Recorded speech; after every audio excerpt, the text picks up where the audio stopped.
ஒரு நாள் நீங்கள் கீபோர்ட் இல்லாமல், மவுஸ் இல்லாமல், உங்கள் எண்ணங்களால் மட்டும் கணினியை கட்டுப்படுத்த முடியும் என்றால் நம்புவீர்களா?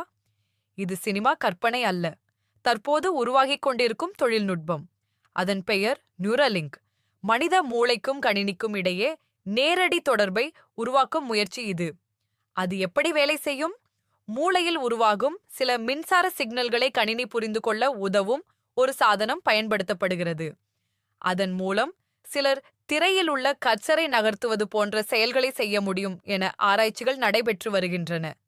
அதிர்ச்சி என்ன தெரியுமா?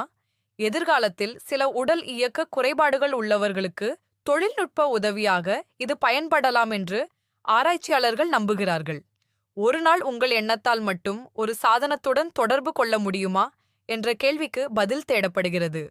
ஆனால் இது இன்னும் வளர்ந்து கொண்டிருக்கும் தொழில்நுட்பம். பல சோதனைகள், ஆராய்ச்சிகள் மற்றும் பாதுகாப்பு ஆய்வுகள் தொடர்ந்து நடைபெற்று வருகின்றன. ஒரு விஷயம் மட்டும் உறுதி: மனித மூளை மற்றும் கணினி இடையேயான எல்லையை குறைக்க முயற்சிக்கும் தொழில்நுட்பங்களில் நியூரலிங்க் மிகவும் பேசப்படும் ஒன்றாக உள்ளது. இது வெற்றி பெற்றால் எதிர்காலத்தில் தொழில்நுட்பத்தை பயன்படுத்தும் முறை முற்றிலும் மாறக்கூடும். ஒரு காலத்தில் அறிவியல் புனைகதையாக இருந்த விஷயம் இன்று ஆராய்ச்சி ஆய்வகங்களில் நிஜமாக மாறிக்கொண்டிருக்கின்றது.